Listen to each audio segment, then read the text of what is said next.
কে বলেছে বলুন তো বাঙালিদের রবিবার হলে পাতে মাছ মাংস থাকে? না না, এটা মোটেই নয়। লাস্ট সানডে আমি বেছে নিয়েছিলাম কয়েকটি নিরামিষ রেসিপি, সেটাই আজকে আপনাদের সাথে শেয়ার করব। অলরেডি আমার প্রিন্সেস ডিমান্ড করে ফেলেছে মিক্সড ভেজ রেসিপিটা যেন আমি আরও একবার বানাই। ভিডিওটা ভালো লেগে থাকলে অবশ্যই লাইক এবং শেয়ার করার অনুরোধ রইল। আর বেশি দেরি না করে চলে যাব টুকির রান্নাঘরে। নমস্কার বন্ধুরা, টুকির রান্নাঘরে সবাইকে স্বাগত। সবার প্রথমে আমি বানিয়ে নেব বিয়েবাড়ি স্টাইল মিক্সড ভেজ ডাল। তার জন্য নিয়ে নিলাম 1 কাপ সোনা মুগের ডাল। এই ডালটা বানানোর জন্য এই রকম ছোট ছোট মুগের ডালেরই প্রয়োজন। সবার প্রথমে আমি মুগের ডালগুলোকে ভেজে নেব।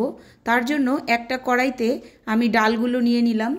গ্যাসের ফ্লেমটাকে লোতে রেখে ডালগুলোকে ভেজে নিতে হবে। এই সময় থামলে চলবে না, এমনভাবে ডালগুলোকে ভেজে নিতে হবে যাতে চারিদিক থেকে সমানভাবে ভাজা হয়। কন্টিনিউয়াস নাড়লে দেখা যাবে কোনো একটা জায়গায় হয়তো ডালটা বেশি ভাজা হয়ে গেছে আর কোনো একটা জায়গায় ভাজা কম হয়েছে। এখানে ডালটা হালকা লাল করে ভেজে নিতে হবে। ভাজা হয়ে গেলে আমি কড়াইয়ের মধ্যে দিয়ে দিচ্ছি নর্মাল জল। ডালটাকে একবার খুব ভালো করে ধুয়ে জলটাকে আমি ফেলে দিয়ে এর মধ্যে মিশিয়ে দেব এবার গরম জল। গরম জলে 10 থেকে 15 মিনিট ডালটাকে আমি ভিজিয়ে রাখবো। এরপর কুকারে আমি ডালটাকে সেদ্ধ করে নেব। 10 থেকে 15 মিনিট ডালটাকে ভিজিয়ে রাখার জন্য দেখুন ডালটা কিন্তু বেশ একটু ফুলে গেছে। দিয়ে দেব পরিমাণ মতো জল আর দিয়ে দেব হাফ টিস্পুন নুন, 2 কাঁচা লঙ্কা। নুন আর ঝালটা কিন্তু আপনারা আপনাদের টেস্ট অনুযায়ী ব্যবহার করবেন। ডালটা সেদ্ধ হতে হতে এখানে আমি কিছু সবজি কেটে নেব। শীতকালে অনেক ধরনেরই সবজি পাওয়া যায়। আপনারা চাইলে আপনাদের পছন্দ মতো যে কোনো সবজি অ্যাড করতে পারবেন। তবে এই ডালে কখনোই ভেন্ডি বা উচ্ছে এরম ধরনের কোনো সবজি অ্যাড করবেন না। এটা শুধু শীতকালে নয়, গরমের সময়ও আপনারা বাড়িতে বানিয়ে নিতে পারেন। আর এই ডালটা বানানো ভীষণই ইজি। আজকাল বাচ্চারা মোটেও সবজি খেতে পছন্দ করে না, তবে আপনারা যদি এভাবে বাচ্চাদেরকে বানিয়ে দেন আমার মনে হয় ওরা নিশ্চয়ই পছন্দ করবে। গল্প করতে করতে ডালটাও সেদ্ধ হয়ে গেছে। ডালটা সেদ্ধ হলেও একদম গলে যায়নি, এটা একটু খেয়াল করবেন। এই ডালটা বানানোর জন্য ঠিক এই রকমভাবেই ডালটা সেদ্ধ করে নিতে হবে। এখানে আমি সবজির মধ্যে নিয়ে নিয়েছি বিনস, ফুলকপি, গাজর আর কড়াইশুঁটি। কড়াইতে দিয়ে দিলাম 3 টেবিল স্পুন সর্ষের তেল।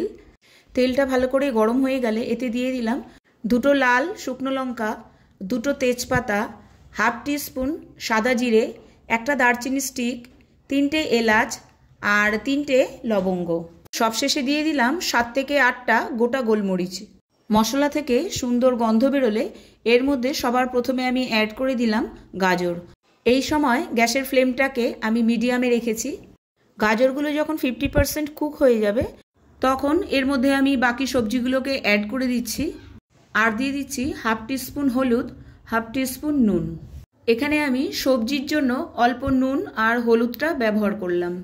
সবজিটা যখন ভালো করে ভাজা হয়ে যাবে তখন আমি এর মধ্যে দিয়ে দেব আগে থেকে সেদ্ধ করে রাখা ডালটা। এরপরে দিয়ে দেব পরিমাণ মতো জল। ডালের ঘনত্বটা আপনারা আপনাদের ইচ্ছা অনুযায়ী রাখতেই পারেন, তবে এই ডালটা খুব একটা পাতলা হয় না। এখানে আরও অ্যাড করে দিলাম হাফ টিস্পুন হলুদ, হাফ টিস্পুন নুন আর 1 টেবিল স্পুন চিনি। চিনিটা অবশ্যই ব্যবহার করতে হবে, এই ডালটা একটু মিষ্টি মিষ্টি ভালো লাগে। আরেকদিকে একটা তড়কা প্যানে আমি নিয়ে নিলাম 1 টেবিল স্পুন ঘি আর নিয়ে নিলাম কিছুটা কাজু বাদাম আর কিশমিশ। হালকা ভাজা হয়ে গেলে সেটাকে ডালের মধ্যে আমি মিশিয়ে দিলাম। আর দিয়ে দিলাম হাফ টিস্পুন গরম মশলা আর হাফ টিস্পুন ভাজা মশলা। ভাজা মশলার মধ্যে এখানে রয়েছে সমপরিমাণে সাদা জিরে, ধনে আর শুকনো লঙ্কা। সব কিছুকে শুকনো খোলায় ভেজে নিয়ে গুঁড়ো করে নেওয়া। এটা ডালে অবশ্যই ব্যবহার করবেন। তৈরি হয়ে গেল আমাদের বিয়েবাড়ি স্টাইল মিক্সড ভেজ ডাল। এর পরের রেসিপি পালং শাক ভাজা। তার জন্য সবার প্রথমে আমি 1 কাপ বেগুন নিয়ে নিচ্ছি ছোট ছোট টুকরো করা, আর নিয়ে নিচ্ছি একটা আলু, সেটাকেও ছোট ছোট টুকরো করে নিচ্ছি। আর এখানে আমি নিয়ে নিয়েছি 1 আঁটি পালং শাক, সেটাকেও খুব ভালোভাবে পরিষ্কার করে ধুয়ে একদম মিহি করে কুচিয়ে নিয়েছি। এই শাকটা যতটা সম্ভব মিহি করে কুচিয়ে নিতে হবে। কড়াইতে দিয়ে দিয়েছি 2 টেবিল স্পুন সর্ষের তেল আর তেলটা ভালো করে গরম হয়ে গেলে তার মধ্যে সবার প্রথমে আমি বড়িগুলোকে লাল লাল করে ভেজে তুলে রাখছি একটা প্লেটে। এরপর আরও একবার অ্যাড করে দিলাম 1 টেবিল স্পুন সর্ষের তেল। তেলটা গরম হয়ে গেলে তাতে দিয়ে দিলাম বেগুনের টুকরোগুলোকে, আর দিয়ে দিলাম 1/2 টিস্পুন হলুদ, 1/2 টিস্পুন নুন। বেগুনগুলোকেও লাল লাল করে ভেজে একটা প্লেটে আমি তুলে রাখবো। এরপর তেলের মধ্যে দিয়ে দিলাম একটা শুকনো লঙ্কা। শুকনো লঙ্কাটাকে 2 টুকরো করে দিলেই ভালো হবে, কিন্তু আমি দিলাম না, কারণ ঝালটা একটু বেশি হলে আমার পুচকুর অসুবিধা হবে।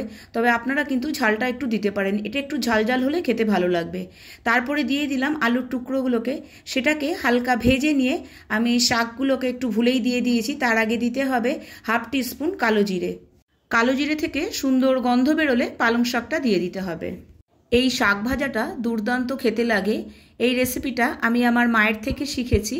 তার মধ্যে অ্যাড করে দিলাম 1/2 টিস্পুন নুন আর 1/2 টিস্পুন হলুদ।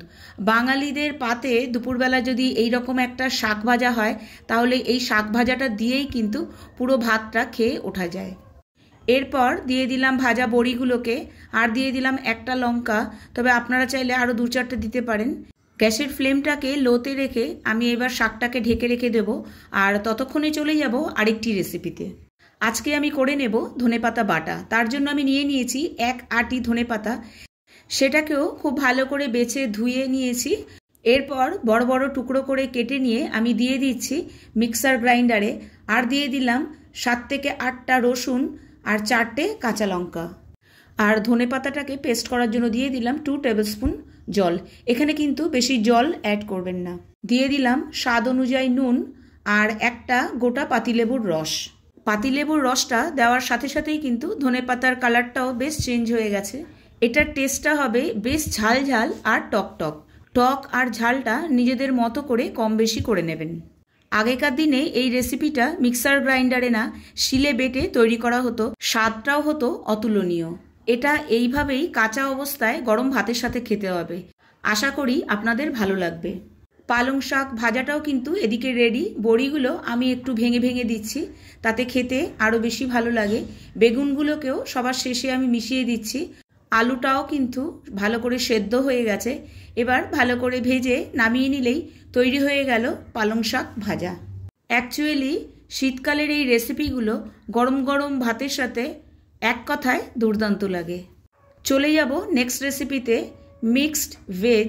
এইটাই কিন্তু আমার প্রিন্সেসের ডিমান্ড। এখানে সমস্ত সবজিগুলোকে আমি লম্বা লম্বা করে টুকরো করে নিয়েছি।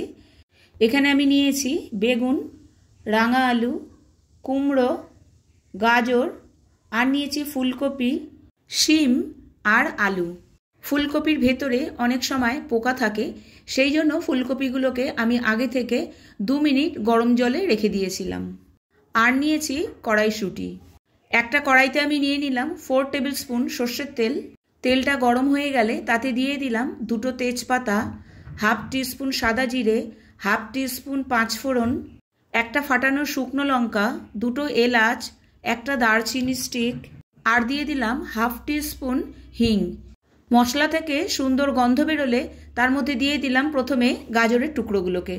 গাজরগুলোকে হালকা ভেজে নিয়ে এর মধ্যে দিয়ে দিলাম আলু আর রাঙা আলুগুলোকে।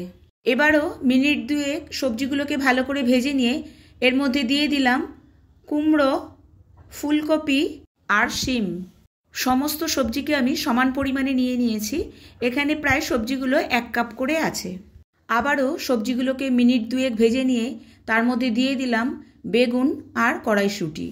এরপর দিয়ে দিলাম 5খানা লঙ্কা আর একটা টমেটো কুচি। ঝালটা কিন্তু আপনারা আপনাদের টেস্ট অনুযায়ী ব্যবহার করবেন। আরও মিনিট 2 পরে এর মধ্যে দিয়ে দিলাম 1 টিস্পুন হলুদ, 1 টিস্পুন জিরে গুঁড়ো, 1 টিস্পুন ধনে গুঁড়ো। যেহেতু আমি ড্রাই মশলাগুলো ব্যবহার করেছি, সেই জন্য এখানে ব্যবহার করলাম 3 থেকে 4 টেবিল স্পুন জল। এরপর সব কিছুকে ভালো করে মিশিয়ে নিয়ে এর মধ্যে দিয়ে দিলাম পরিমাণ মতো নুন ও 1/2 টেবিল স্পুন চিনি। আর দিয়ে দিলাম 3 টেবিল স্পুন আগে থেকে ভিজিয়ে রাখা ছোলা আর 3 টেবিল স্পুন আগে থেকে ভেজে রাখা চিনে বাদাম। এরপর সবজিটাকে আমি ঢেকে রেখে দেবো 10 মিনিটের জন্য। গ্যাসের ফ্লেমটাকে লো টু মিডিয়ামে রেখেই এই সবজিটা করে নিতে হবে। এখানে কিন্তু কোনো রকম জল আমি ব্যবহার করব না। এখানে আমি দিয়ে দিচ্ছি হাফ ইঞ্চি একটা আদার টুকরোকে গ্রেট করে, আর 1 টিস্পুন ভাজা মশলা। সব কিছুকে আরও একবার খুব ভালোভাবে মিশিয়ে নিয়ে সবার শেষে আমি দিয়ে দেব হাফ টিস্পুন ঘি। আবারও সব কিছুকে ভালো করে মিশিয়ে নিয়ে গ্যাসের ফ্লেমটাকে বন্ধ করে দিয়ে ঢেকে রেখে দেব 10 মিনিটের জন্য। আমাদের মিক্স ভেজ একদম রেডি। এই রেসিপিতে একটু তেলের পরিমাণ বেশি লাগে, কারণ যেহেতু সবজিগুলোকে ভেজে নিতে হয়। রেসিপিগুলো প্রত্যেকটাই দুর্দান্ত, একদম উইন্টার স্পেশাল বলতে পারেন। শীতের যে কোনো দিন এই প্রত্যেকটা রেসিপি ট্রাই করতে পারেন, অথবা স্পেশালি যদি কোনো রেসিপি ভালো লেগে থাকে সেটাও ট্রাই করতে পারেন। মিক্সড ভেজ রেসিপিটা রুটি, পরোটা, লুচি যে কোনো কিছুর সাথেও ট্রাই করতে পারেন। আশা করি ভিডিওটা আপনাদের ভালো লেগেছে। ভিডিওটা ভালো লেগে থাকলে অবশ্যই কমেন্ট বক্সে আমাকে কমেন্ট করে জানাবেন। আমার চ্যানেলের পুরনো বন্ধুদের জানাই অসংখ্য ধন্যবাদ আমার পাশে থাকার জন্য, আমাকে সাপোর্ট করার জন্য। আর নতুন বন্ধু হয়ে থাকলে চ্যানেলটিকে সাবস্ক্রাইব করে আমার পাশে থাকার অনুরোধ রইল। সবার শেষে যে লঙ্কার আচারটা আমি ব্যবহার করেছি ওটা আমারই তৈরি, তার লিঙ্কটা আমি ডেসক্রিপশন বক্সে দিয়ে দেব। ভালো থাকবেন, সুস্থ থাকবেন, টাটা।